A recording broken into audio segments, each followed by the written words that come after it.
નમસ્કાર, હું છું દિવ્યા કબરી. આપ જોઈ રહ્યા છો દ્રષ્ટિકોણ ન્યૂઝ ગુજરાત. નજર કરીએ આજના મુખ્ય સમાચાર પર. અંકલેશ્વરની રોયલ એકેડેમી કમ્પ્યુટર ક્લાસીસની આડમાં ચાલતું ડુપ્લિકેટ માર્કશીટનું કૌભાંડ ઝડપવામાં મામલે પોલીસે મુખ્ય સૂત્રધારની દિલ્હીથી ધરપકડ કરી કાયદેસરની કાર્યવાહી હાથ ધરી છે. તાજેતરમાં જ અંકલેશ્વરની રોયલ એકેડેમી કોમ્પ્યુટર ક્લાસીસની આડમાં ચાલતું ડુપ્લિકેટ માર્કશીટનું કૌભાંડ સામે આવ્યું હતું, જેમાં પોલીસે જયેશ પ્રજાપતિ નામના આરોપીની ધરપકડ કરી હતી અને ડુપ્લિકેટ માર્કશીટ તેમજ કોમ્પ્યુટરની મળી ₹45,000નો મુદ્દામાલ જપ્ત કરાયો હતો. ઈસમો માત્ર 15,000માં ડુપ્લિકેટ માર્કશીટ બનાવી આપતા હતા. આ મામલામાં ડુપ્લિકેટ માર્કશીટ બનાવી આપનાર દિલ્હીના ભેજાબાજ ચંદન પ્રભાકર પાંડેને ઝડપી પાડવામાં પોલીસે તપાસનો ધમધમાટ શરૂ કર્યો હતો. જયેશ પ્રજાપતિ પાસેથી પોલીસને દિલ્હીના ભેજાબાજ માત્ર મોબાઈલ નંબર જ મળી આવ્યો હતો, જેના આધારે પોલીસે ટેકનિકલ સર્વેલન્સ શરૂ કરી અને એક ટીમ દિલ્હી રવાના કરી હતી. ભરૂચ પોલીસની ટીમે દિલ્હીમાં ધામા નાખી આખરે ચંદન પ્રભાકર પાંડેની ધરપકડ કરી હતી. પોલીસે તેની પાસેથી પણ 42 અલગ અલગ પ્રમાણપત્રો તેમજ મહાત્મા ગાંધી ઇન્સ્ટિટ્યૂટનો સિક્કો સહિતનો મુદ્દામાલ કબજે કરી કાયદેસરની કાર્યવાહી હાથ ધરી છે. ભરૂચ પોલીસ કે ભરૂચ એસઓજી એટલે કે સ્પેશિયલ ઓપરેશન ગ્રુપના પીઆઈ શ્રી એવી પાણમિયા દ્વારા એક એટીએસના ચાર્ટર મુજબ એક ખૂબ મહત્વની કામગીરી કરવામાં આવે છે.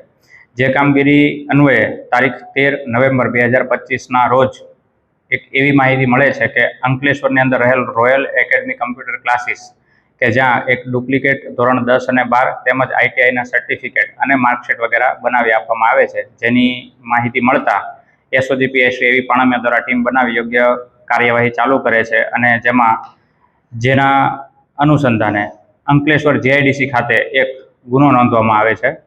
જેની મુખ્ય એમઓ એવી હોય છે કે જે રોયલ એકેડમી કમ્પ્યુટર ક્લાસીસની આડમાં એક ગેરકાયદેસર રીતે ધોરણ 10, ધોરણ 12 અને આઈટીઆઈના ડુપ્લિકેટ માર્કશીટ અને સર્ટિફિકેટ મળે છે.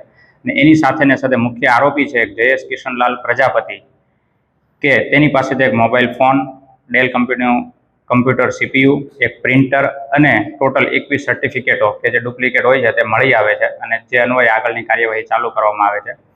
અને જ્યારે તેની પૂછપરછ દરમિયાન એવું પૂછવામાં આવે છે કે આજે માર્કશીટ વગેરેથી ક્યાંથી બનાવે છે, તો તે માહિતી દરમિયાન કે પૂછપરછ દરમિયાન એવી માહિતી જણાવે છે કે કોઈ એક વ્યક્તિ જે છે જેનો મોબાઈલ નંબર એની પાસે છે, જે એમના કોન્ટેક્ટમાં રહી અને તેમની પાસેથી ડુપ્લિકેટ માર્કશીટ વગેરે મંગાવતો હોય છે. તો એસઓજી પીઆઈ દ્વારા એ નંબરની ઊંડાણપૂર્વક તપાસ કરવામાં આવે છે અને તે તપાસમાં એવું જાણવા મળે છે કે આ જે મુખ્ય આરોપી છે જે હાલ દિલ્હી સ્થિત છે અને ટેકનિકલ સોર્સ અને હ્યુમન સોર્સિસની મદદથી એસઓજી પીઆઈની ટીમ જે છે તે દિલ્હી ખાતે રવાના થાય છે અને દિલ્હી જઈ અને ત્યાં જે મુખ્ય આરોપી છે તેને પકડી પાડવામાં આવે છે, જેનું નામ ચંદનકુમાર પ્રભાકર પાંડે જણાય આવે છે. અને તે ત્યાં દિલ્હી ખાતે વજીરપુર ઇન્ડસ્ટ્રીયલ એરિયામાં રહેતો હોય છે અને ત્યાં સર્ચ ઓપરેશન કરતાં તેમની પાસેથી પણ ડુપ્લિકેટ સર્ટિફિકેટ અને પ્રમાણપત્રો ટોટલ 42, આ ઉપરાંત મહાત્મા ગાંધી ઇન્સ્ટિટ્યૂટનો એક સ્ટેમ્પ એક મળી આવે છે, એક મોબાઈલ, એક લેપટોપ વગેરે વસ્તુ મળી આવે છે અને ત્યાંથી ટ્રાન્ઝિટ રિમાન્ડ લઈ ભરૂચ લઈ આવવામાં આવે છે અને આગળની કાયદેસરની કાર્યવાહી હાલ ચાલુ છે. ધર્મેશ રાણા, દ્રષ્ટિકોણ ન્યૂઝ, અંકલેશ્વર.